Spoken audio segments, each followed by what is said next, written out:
नमस्ते छात्रों। आज का वीडियो हिंदी सुलभ भारती कक्षा 8वीं पाठ 5 मधुबन इस पर आधारित है।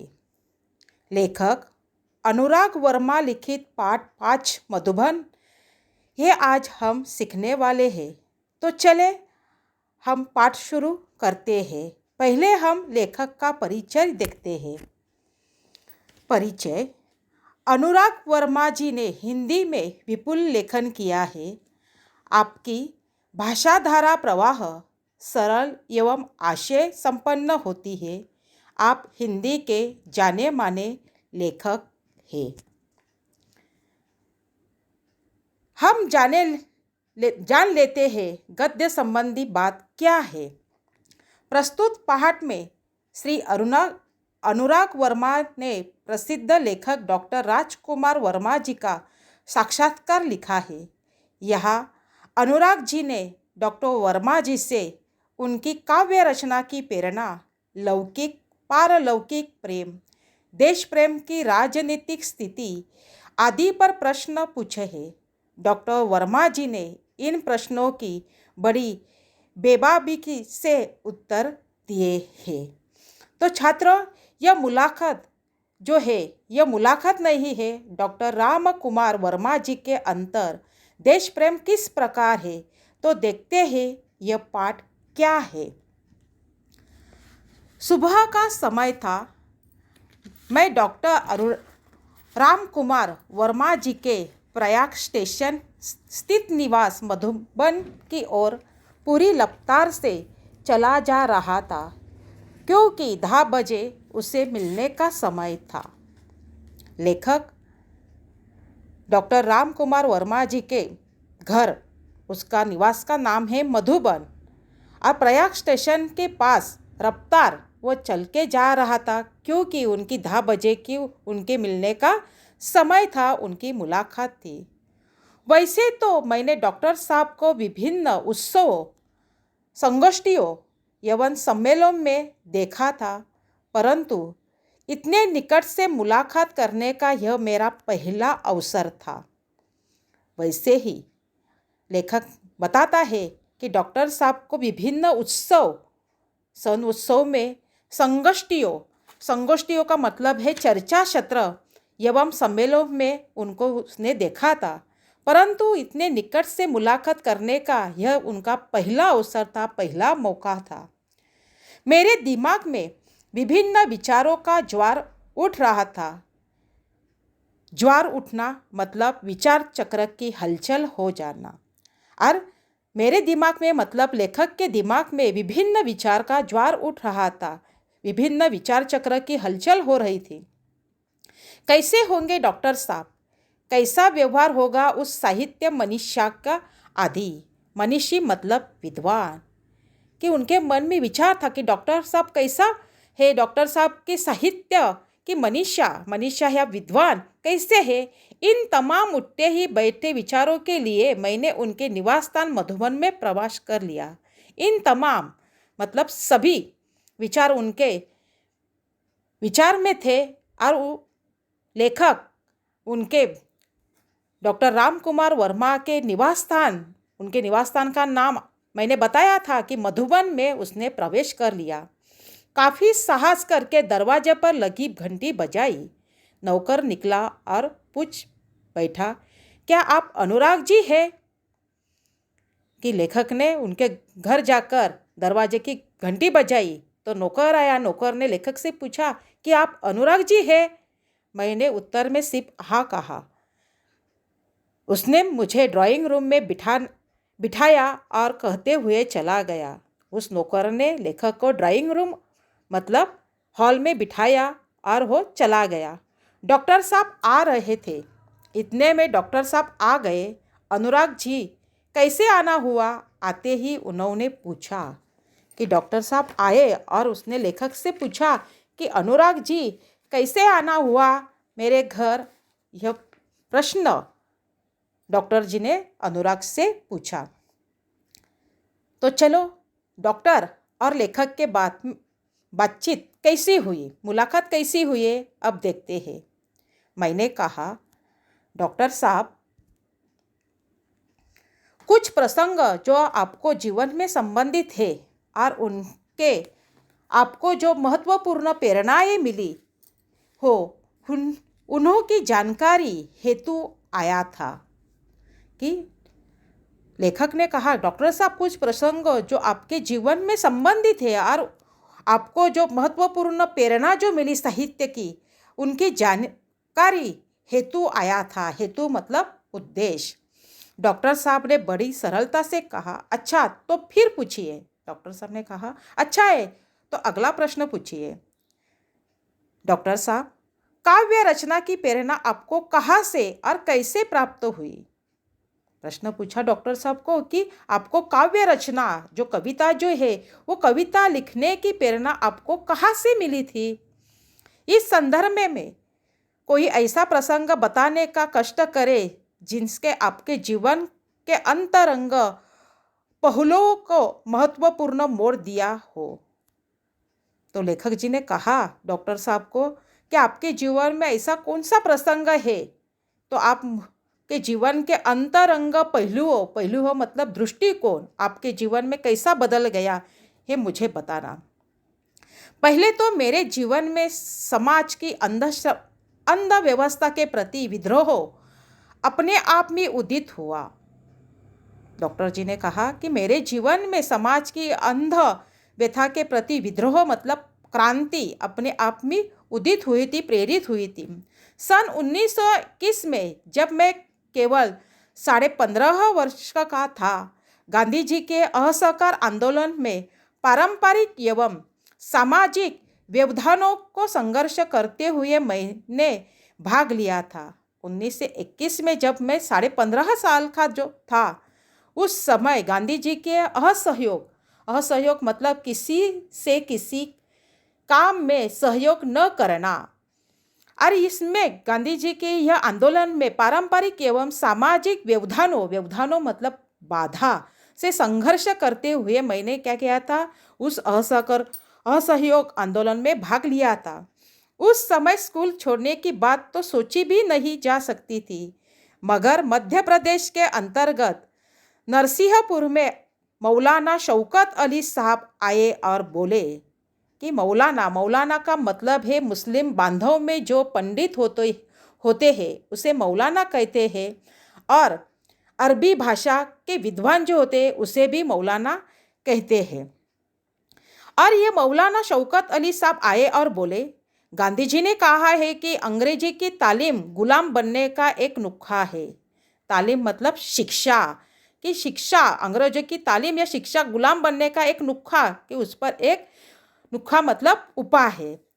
तत्पश्चात आवाज़ तेज करते हुए कहने लगे, हे कोई माई का लाल जो कह दे कि मैं कल से स्कूल नहीं जाऊंगा।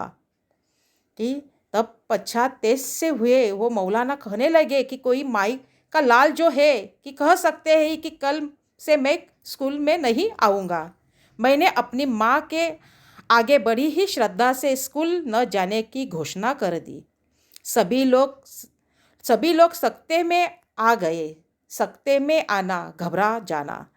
बात भी अजीब थी कि उन दिनों एक डिप्टी कलेक्टर का लड़का विद्रोह कर रहा है। कि बात भी क्या थी, अजीब थी कि उन दिनों एक डिप्टी कलेक्टर का मतलब है उप जिला अधिकारी का लड़का विद्रोह कर जा रहा है, क्रांति कर जा रहा है। उनके पिताजी की नौकरी कैसी रहेगी? लोगों ने मुझे बहुत समझाया।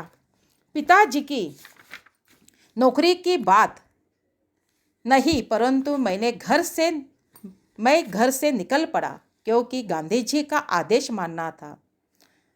मुझे पिताजी की नौकरी की बात नहीं थी, मैं घर से निकल पड़ा क्योंकि मैंने गांधी जी का आदेश माना था। इस प्रकार सर्वप्रथम मैंने सत्य एवं देश के लिए विद्रोह किया। तब तक मैं 16 वर्ष का हो चुका था और राष्ट्रीय ध्वज लेकर नगर में मैं प्रभात फेरी भी किया करता था।